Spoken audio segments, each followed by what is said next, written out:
من جديد بنجدد التحية والترحيب بكل المشاهدين اللي انضموا لمتابعة مباشر من مصر، ونرحب بضيفنا الكريم أستاذ رمضان أوراني خبير الشؤون الأفريقية، منور شاشة الفضائية المصرية ومنور استوديو مباشر من مصر. بقالنا كتير ما التقيناش يا فندم. الله يشرف ليا يا فندم. هنتشرف بوجود حضرتك النهارده. جولة أفريقية رائعة وعظيمة، وإشادات من كل الأشقاء في الدول الأفريقية بزيارة الرئيس عبد الفتاح السيسي، كونه أول رئيس مصري لبلاد بعينها، أول رئيس مصري بيزور هذه البلاد. رصدت ازاي هذه الجولة الأفريقية للرئيس المصري عبد الفتاح السيسي؟ بعد تحية لحضرتك وشكرا على الاستضافة الكريمة. الحقيقة أن فكرة قراءة العقلية الإفريقية والمكون الثقافي الإفريقي حينما تتعاملي على مستوى الرئاسي يكون له تقدير واحترام خاص. صحيح. فإذا كانت هناك هذه أول زيارة لرئيس مصري لثلاث من أهم دول القارة الأفريقية، وبالتالي حينما نقرأ هذه الزيارة نقرأها أهمية على مستوى تفعيل دبلوماسية القمة. أفريقيا دائما حاضرة في حركة السياسة الخارجية المصرية. صحيح. وفي الحركة الرئاسية على وجه التحديد، يعني حتى أزمة كورونا 2020 الإحصائيات كانت تتحدث أن أفريقيا تمثل 30% من زيارات الرئيس السيسي الخارجية، وكان حريص على التوزيع العادل للقاحات في هذا التوقيت. بالضبط. ثم بعد ذلك جاء معينة خاصة بتفعيل دبلوماسية رئاسية جديدة ومناطق لم تصل إليها التحركات المصرية على المستوى الرئاسي. يعني دائما احنا في الأقاليم الإفريقية لدينا 5 أقاليم رئيسية. هذه أول زيارة لإقليم الجنوب الإفريقي، رغم أن تاريخيا مصر كانت من أكثر الدول التي دعمت حركات التحرر الوطني في الجنوب الإفريقي، في ناميبيا وموزمبيق وأنجولا وجنوب إفريقيا وكافة هذه الدول. وبالتالي حينما يبدأ الرئيس جولة لهذه المنطقة في هذا التوقيت فكأنما نعيد الموروث الثقافي والحضاري بين مصر وهذه الدول. أهمية التوقيت قبل ما حضرتك تستطرد في هذه الفكرة، لأن دايما بنبص للتوقيت، هل له دلالة؟ هل له معنى؟ أعتقد التوقيت مهم جدا أولا لحركة مصر في أفريقيا ولهذه الدول. حركة مصر في أفريقيا، البعض ظن أن مصر بعد 2019 مع تسليم رئاسة الاتحاد الأفريقي أنه سيحدث خفوت في حركة الدبلوماسية المصرية في أفريقيا. بالعكس، هذه الجولة جاءت لتؤكد أن أفريقيا حاضرة على أجندة رأس الدولة في مصر. صحيح. الجانب الآخر أننا نتحرك في أفريقيا في أعقاب أزمتين تاريخيتين لتاريخ القارة، تداعيات كورونا وروسيا وأوكرانيا، حرب روسيا الأوكرانية. بالضبط. وبالتالي التداعيات هاتين الأزمتين على المستوى السياسي، على المستوى الاقتصادي، على المستوى الأمني ضخم جدا جدا. فكأنك تتحركين إلى إفريقيا بأجندة إفريقية لمواجهة أزمات القارة الإفريقية. هذا من جانب. الجانب الثالث في تصوري يعطي أهمية ثقل هذه الدول وأهمية هذه الدول. أنجولا دولة نفطية كبرى في القارة الأفريقية، أحد الدول الرئيسية المهمة في تمويل الاتحاد الإفريقي. موزمبيق تتمتع بثروات نفطية ضخمة بالذات في إقليم كابو ديلجادو، وتحتاج إلى الخبرة المصرية ليس في الجزء النفطي فقط ولكن لمكافحة الإرهاب في هذه المنطقة المهمة. وربما كان اليوم كلمة السيد الرئيس مع رئيس موزمبيق مباشرة: نحن على استعداد لإيفاد أئمة وعلماء من الأزهر الشريف لدعم دولة موزمبيق في نشر الفكر الوسطي، لأن موزمبيق تواجه حرب كبيرة مع تنظيم داعش الإرهابي في منطقة كابو ديلجادو. بل الأخطر أن تأثيرات التنظيم الإرهابي لا تتوقف فقط على موزمبيق، بل تتعداها إلى دولة تنزانيا ورواندا ومنطقة الوسط الإفريقي. مكافحة الإرهاب كانت من الموضوعات الهامة في حوارات السيد الرئيس مع الأشقاء. بالضبط. وهذه اسمحي لي، هذه أحد البنود الرئيسية. لماذا؟ الرؤية المصرية للإرهاب دائما مصر تتبنى رؤية ولا يعني لا تستعيب أن تقول أننا تعرضنا لأزمة مع التنظيمات الإرهابية. صحيح. حتى رئيس اليوم أشار لهذه النقطة بشكل مباشر. وهناك حديث واضح جدا أن مصر تتعامل مع الظاهرة الإرهابية بمنطق المقاربة الشاملة، بمعنى لا نتعامل مع الإرهاب أمنيا ولا سياسيا ولا عسكريا فقط، ولكن بمقاربة شاملة. ندخل الجانب الفكري، ادخال المؤسسات الدينية، الأزهر الشريف على رأس هذه المؤسسات. فبالتالي فكرة المقاربة الشاملة، والأهم من ذلك المقاربة التنموية. ودي ربما يعني أنا لفت نظري الأسبوع، يعني اسمحي لي، هذا الأسبوع إذا أردنا أن نطلق عليه هو أسبوع إفريقيا بامتياز. صحيح. أسبوع القارة السمراء. أسبوع القارة السمراء. بدأ بزيارة الرئيس الموريتاني للقاهرة، مؤتمر الطبي الإفريقي الثاني، جولة رئاسية على مدار 3 أيام. أسبوع إفريقي بامتياز لحركة السياسة الخارجية المصرية. فعلى ذكر المكافحة المصرية للإرهاب، الرئيس الموريتاني حينما زار مصر بداية هذا الأسبوع تحدث عن استلهام التجربة التنموية المصرية بعد مكافحة الإرهاب، وده جانب مهم. حتى أيضا الخطاب السياسي المصري تحدث في جانب مهم القاهرة تستضيف مركز القاهرة لإعادة الإعمار والتنمية في مرحلة ما بعد الصراعات. أنا في اعتقادي هذا المركز يلعب دور مهم جدا في العمل الإفريقي. لماذا؟ القضية ليست وقف الصراع ولا إنهاء الأزمة، لكن ماذا بعد؟ تبني. صحيح. ماذا بعد؟ كيف تبني الدول؟ هصلح ما أفسده الآخرون إزاي؟ بالضبط. كيف تبني الدول وتبني المؤسسات في مرحلة ما بعد الصراع أو الأزمة السياسية.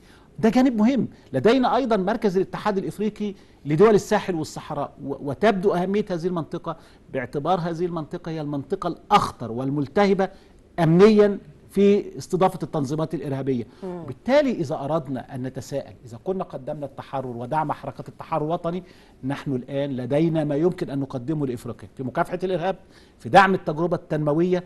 الأهم من ذلك، نحن لدينا أزمتين رئيسيتين واجهت القارة. تعلمنا في العلوم السياسية دائما أن الأزمة تخلق فرصة.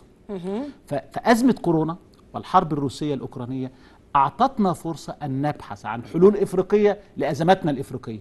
بالتالي بدأ الحديث عن فكرة تصنيع اللقاحات محليا، كيف نواجه الأوبئة في إفريقيا برؤية وطنية. ومن هنا كانت دعوة مصرية أيضا لفكرة توطين صناعة اللقاحات في القارة الأفريقية، وعرض مصر قرابة تصدير 30 مليون مصل لدول القارة الأفريقية. خاصة للأمانة القارة الأفريقية أصبحت لديها مناعة وتجربة في مواجهة الأوبئة، يعني بدءا من الإيدز وإيبولا أصبح القارة لديها تجربة جيدة في التعاطي مع الأوبئة. وبالتالي فكرة توطين الصناعات مهم، وده أحد القطاعات اللي في اعتقادي تستطيع مصر أن تقدمها. يعني لدينا 4 قطاعات رئيسية في مصر أنا أرى أنها فيها ميزة نسبية ننافس بها في أفريقيا. قطاع البنية التحتية، قطاع الاتصالات، قطاع تكنولوجيا المعلومات، قطاع الصحة والدواء. هذه القطاعات مصر تتمتع بميزة نسبية قوية، ونستطيع أن نقدم عطاء مصري للقارة الأفريقية. هذا العطاء يصل للمواطن الإفريقي بدرجة كبيرة، هذا العطاء يؤثر بشكل كبير في خدمة مصالح مصر الاستراتيجية، يربط مصر بدول القارة بشكل كبير. ومن هنا فكرة ما وجدناه أمس في اجتماعات الكوميسا والامتنان للدور المصري على مدار سنتين، خاصة أن مصر في اجتماعات الكوميسا قدمت على مدار سنتين طروحات كثيرة جدا جدا للتشبيك ما بين الكوميسا والتنظيمات الإفريقية. لفتت مصر نظر العالم للقارة السمراء مش بس 2019 وقت رئاسة الاتحاد الأفريقي، وإنما على مدار 9 سنوات من عمر الرئيس عبد الفتاح السيسي وتواجده على سدة أو في سدة الحكم لجمهورية مصر العربية، كانت دايما القارة السمراء واخدة شكل تاني، متسلط عليها الإضاءة والنور بشكل مختلف أمام العالم كله. أنا في اعتقادي أن العودة إلى إفريقيا مصريا كانت من النقاط الظاهرة للعيان خلال 9 سنوات، بدءا من نصوص في الدستور المصري تتحدث عن اعتزاز مصر بهويتها الإفريقية، دبلوماسية القمة والحديث أن أفريقيا 30% من جولات الرئيس. أحد الإشكاليات اللي كانت تواجه مصر أن حركة الدبلوماسية على المستوى الرئاسي لأفريقيا كانت ضعيفة. حينما يأتي رئيس الجمهورية ويتحرك في العديد من الملفات في العديد من الأقاليم الجغرافية، كان دائما يعاب على مصر أننا نتحرك في إقليم حوض النيل عشان المية، ونتحرك في دائرة شرق أفريقيا عشان ممرات الأمن البحري وقناة السويس. لا، احنا وجدنا حضور مصري رئاسي في غرب أفريقيا، جولة بالكامل في غرب أفريقيا، حضور في وسط أفريقيا، تشاد والجابون موجودين، والآن نحن وصلنا إلى إقليم جنوب أفريقيا أيضا. وبالتالي أنا هنا أتحرك على مستوى القارة ككل. النقطة الثالثة في اهتمامي في اعتقادي أننا حينما شرعنا في رئاسة الاتحاد الأفريقي في 2019 كان التركيز على نقطة مهمة جدا جديدة. يعني أنا حتى كباحث حينما أقارن رئاسة مصر ورئاسة السنغال ورئاسة جنوب أفريقيا ورئاسة كونغو للاتحاد الأفريقي، كان هناك نقطة مضيئة جدا جدا في حركة الدبلوماسية المصرية، وهي أننا استطعنا خلال عام 2019 على سبيل المثال خلق شراكات قوية بين أفريقيا وبين القوى الدولية الكبرى. صحيح. الرئيس في هذا العام فقط في 2019 شارك في 10 لقاءات مع القوى الدولية الكبرى ومنتديات كبرى مع الصين، ودائما ما يأتي بذكر ورايح بالهم الإفريقي. صحيح. ورايح ليس بالهم المصري. هو رايح ممثلا رئيسا للاتحاد الإفريقي ويتحدث بلسان أفريقيا ويتحدث بأجندة أفريقيا. وبالتالي كان هناك لقاءات مع الولايات المتحدة، اليابان، الصين، روسيا، فرنسا، سوتشي. يعني أول قمة روسية إفريقية صحيح. تم تدشينها في سوتشي في عهد رئاسة مصر الاتحاد الأفريقي. تدشين منطقة التجارة الحرة الإفريقية هو المشروع الضخم الذي تقدم به أفريقيا نفسها للعالم. تم في عهد الرئاسة المصرية. هذا ليس نوعا من الامتنان أو التباهي، ولكن نحن نتحدث عليه كأفرقة السياسة الخارجية المصرية، أن أفريقيا حاضرة على أجندة السياسة الخارجية المصرية، أفريقيا حاضرة على رأس الدولة في مصر، وبالتالي هنا آن الأوان أننا نصحح بعض المدركات السلبية لدى الداخل المصري ولدى أفريقيا. يعني ربما أحد المدركات المهمة التي تم الإشارة لها خلال اليومين الماضيين الإشارة إلى سد جوليوس نيريري في تنزانيا. وهنا حينما نشير إلى الإشارة إلى سد جوليوس نيريري، أولا نشير إلى تعاون مصري إفريقي خالص، صحيح. شركات مصرية مع شركات تنزانية، ده جانب. إنجاز السد في وقت قياسي، إذا نحن نبعث برسالة أن الأفارقة قادرون، عندنا الخبرة أو النهى وعند المصري وفي خدمة الدول الأفريقية، ولا نرفض وجود أي تنمية في أي مكان في أفريقيا. بالضبط، هذه الرسالة الأهم اللي حضرتك ذكرتيها، أن مصر مع التنمية في إفريقيا. صحيح. في أي دولة. لماذا؟ لأن للأسف فيما يتعلق بقضية المياه أحيانا تخرج بعض الدعاوى المضادة، تتهم مصر باستئثار بحصة المياه، تتهم مصر بأنها لا تدعم قضايا المياه، مصر ترفض أن يتقدم الآخرون وأن يحققوا التنمية. أنا أقدم مثال حي لدعم التنمية في دول حوض النيل. الطروحات المصرية التي تقدم الآن لحل الأزمة السودانية وجمع الفرقاء السودانيين، والأهم من ذلك ليست حل الأزمة، الحفاظ على مقدرات الدولة السودانية، الحفاظ على مؤسسات الدولة السودانية وسيادة الشعب. تقريبا جملة ثابتة في الخطاب السياسي المصري حينما يتعلق بالأزمة السودانية. كل هذه الأمور في اعتقادي أنها رسائل مهمة يجب أن نبني عليها. يجب، وأنا دائما يعني من مدرسة السياسة الخارجية دائما تحتاج إلى ظهير إعلامي يدعمها، ظهير إعلامي يدعم هذا الكلام في الداخل المصري ونصدر هذه الرسائل، وأيضا تكون حاضرة في الإعلام الإفريقي حتى نضمن مكتسبات للسياسة الخارجية المصرية في أفريقيا. جميل. السيد الرئيس شدد في كلمته خلال فعاليات قمة تجمع دول السوق المشتركة للشرق والجنوب الأفريقي الكوميسا في زامبيا أمس على أن مصر وضعت أمام عينيها أهداف محددة خلال رئاستها للتجمع. أولا دفع معدلات التكامل الاقتصادي من أجل تعزيز مستوى رفاهية الشعوب. نعم. كلمة رفاهية الشعوب البعض ممكن يتصور أن هي يعني فيها نوع من التدليل الشعوب، لكنها أصبحت أهمية. أن يشعر المواطن في أي دولة من دول القارة السمراء أن هو مواطن منعم في درجة من درجات الرفاهية في شكل حياته. هذا التعبير اللي استخدمه السيد الرئيس حضرتك شفته إزاي؟ أنا أرى يعني مخاطبة العقلية الإفريقية مهمة جدا. يعني أنت حينما تخاطبي العقلية لا تكتفي بمخاطبة الرسميين فقط. الشعوب يعني دائما إفريقيا لديها مشكلة خطيرة. إيه؟ أفريقيا مظلومة إعلاميا، ما زال حتى الآن نحن أسرى الإعلام الغربي الذي يصور لنا إفريقيا بأنها قارة الفقر والجهل والمرض. هذا كلام أصبح من الماضي.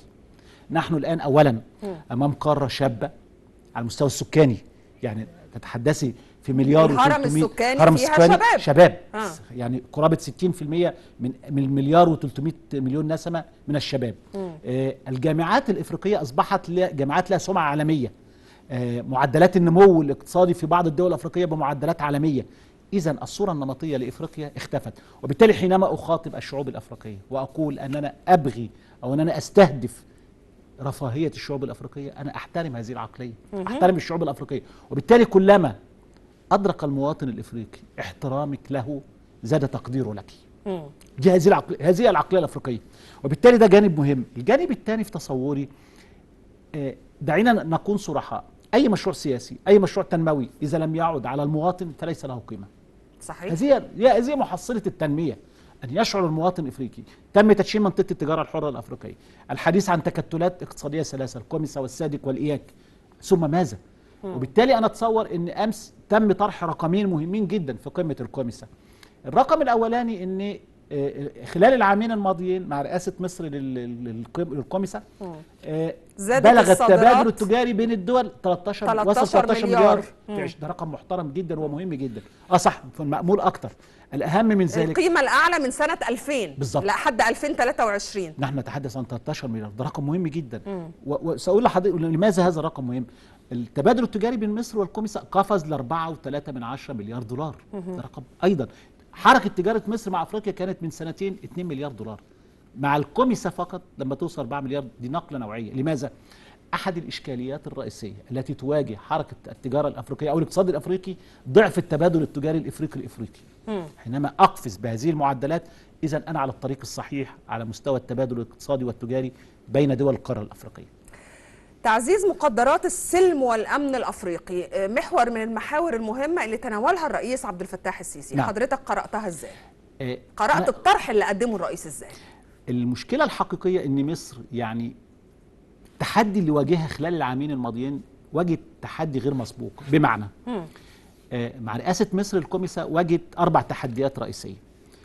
أول تحدي تداعيات جائحة كورونا اقتصاديا وصحيا وسياسيا. التحدي الثاني أزمة غير مسبوقة في تاريخ القارة الأفريقية، روسيا وأوكرانيا وانعكاساتها السلبية على الاقتصاديات، وعلى وجه التحديد الغذاء. الغذاء والطاقة في قارة أفريقيا.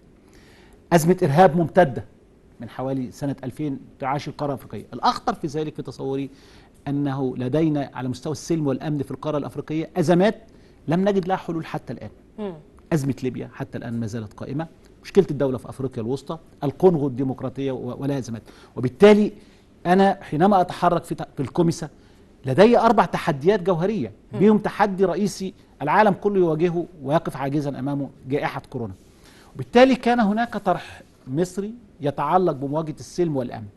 البعد الأول هو فكرة إعادة الإعمار والتنمية في مرحلة ما بعد الصراعات، وده جانب مهم جدا.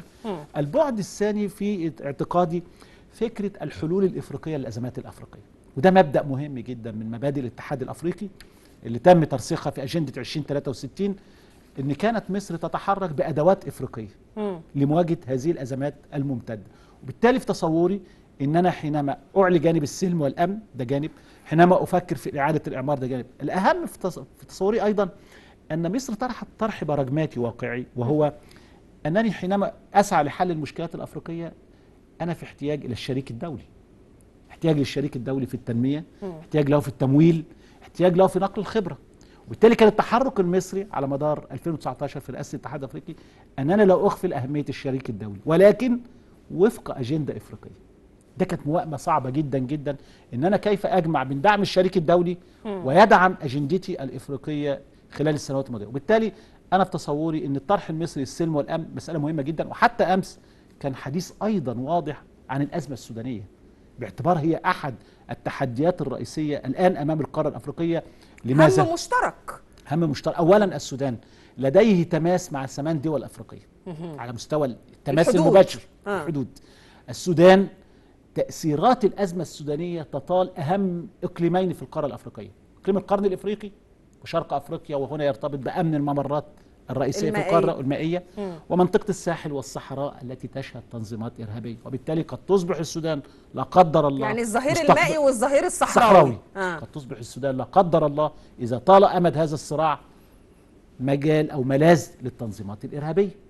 وبالتالي حينما نشير إلى أن هناك مبادرات وسعي لحل هذه الأزمة في إطار الاتحاد الأفريقي ونحترم المبادرات الدولية، هذه مسألة في غاية الأهمية للقارة الأفريقية في اللحظة الراهنة، حتى لا نفاجأ بأننا أمام أزمة جديدة تضاف إلى أزمات القارة الأفريقية، خاصة أن للأمانة أدوات الاتحاد الأفريقي في معالجة الأزمات السياسية ما زالت حتى الآن أدوات غير فاعلة غير ناجزة. ما زال الاتحاد ليس سلطة فوق سلطة الدول.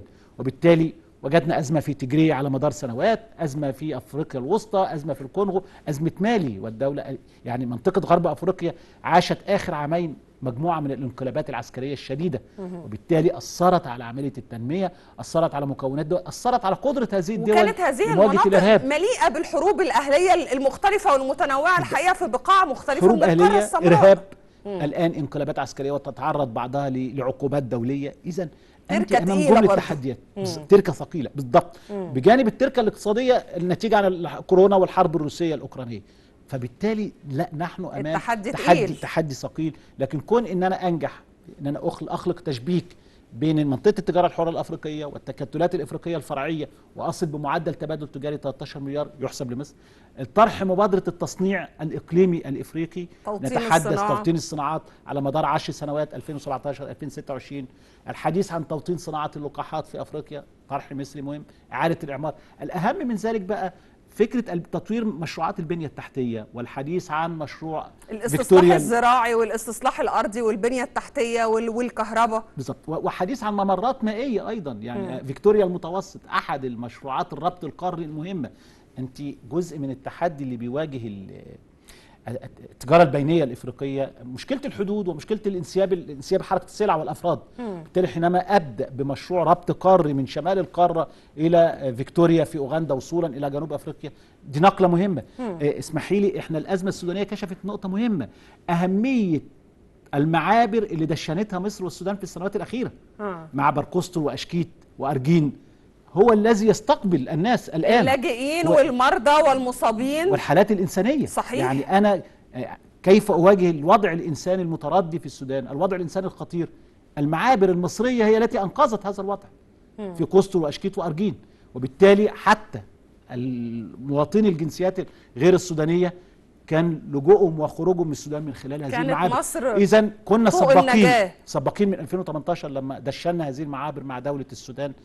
الان نعرف قيمتها على المستوى الانساني قبل المستوى الاقتصادي. جميل. حضرتك اتكلمت على السد في تنزانيا، مشروع القاهره كيب تاون اتصور احد مشروعات البنيه التحتيه الضخمه. يعني لدينا على المستوى البحري فيكتوريا المتوسط، على المستوى البري مشروع القاهره كيب تاون. وبالمناسبه احد مراحل هذا المشروع من الاسكندريه حتى ارجين، دي احد المراحل. وبالمناسبه هذا يعني المرحله الاولى الاسكندريه ارجين تم تدشينه وعمل، ثم بعد ذلك دخلنا الى الحدود السودانيه وبدانا نستكمل مشروع وصولا الى كيب تاون. ربما نجحنا في المرحله الاولى ارجين كمعبر بري يكمل هذا المشروع. وجدنا انعكاس ليه واضح جدا جدا في تكلفه السفر بين مصر والسودان بارقام بسيطه جدا جدا حتى قبيل الازمه. أنا أتصور إذا استطعنا أيضا حل هذه المشكلة وربما نستفيد من دولة جنوب السودان، لأنها أيضا لديها إشكاليات خطيرة، وهي دولة بالمناسبة دولة حبيسة بالمعنى الجيوستراتيجي، يعني ليست لها حدود بحرية أو خارجية. وبالتالي ده سيخدم التنمية في السودان، سيخدم التنمية في جنوب السودان، ويخدم التنمية في أفريقيا الوسطى، ويخدم التنمية في بعض دول الجوار في هذه المنطقة. إذا استطعنا النجاح في هذين المشروعين الربط القاري، أنا أتصور أن أفريقيا يعني الأمل الكبير حينما نقول أن يتحرك المواطن من القاهرة إلى كيب تاون. أتصور أن ده تصبح نقلة صحيح. ليست في الأفراد ولكن في السلع والبضائع والمنتجات. ربما سنحدث نقلة، يعني ربما وقتها نسمع عن مشروع الجواز الافريقي الموحد وقتها، ويصبح المواطن الافريقي يتحرك لا يحتاج الى تاشيره. لا يحتاج الى تاشيره. طيب التمويل المناخي للقاره الافريقيه كانت معركه مصر اشتغلت عليها بشكل كبير جدا في شرم الشيخ في نوفمبر الماضي في كوب 27. يعني بالمناسبه احد المناقشات القويه في هذه اللحظه الان مؤتمر بون المناخي الذي هو بيمثل دايما في مؤتمرات الامم المتحده، مؤتمر كوب السابق ومؤتمر كوب اللاحق، بينهم مؤتمر بون كل عام.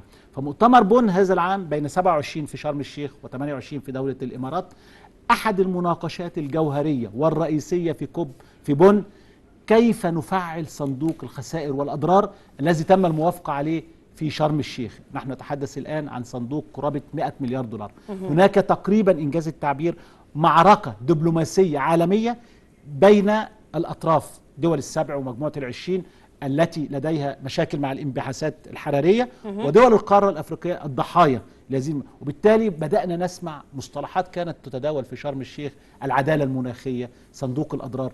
أنا أتصور أن هذه معركة مهمة جدا جدا تقودها مصر بالتعاون مع وستنتصر إن شاء الله. تحيا بخدمة مصر القارة يا فندم الأفريقية وتحيا القارة الأفريقية. شرفتنا ونورتنا أستاذ رمضان أوراني خبير الشؤون الأفريقية، شكرا جزيلا لتشريف حضرتك. مشاهدينا خلصت حلقتنا، نلقاكم غدا وأسرة جديدة. أسرتنا النهاردة رئاسة التحرير أستاذة دعاء همام، الإخراج دكتورة لمياء سمير، وتحياتي أيتن الموجي. شكرا وإلى اللقاء.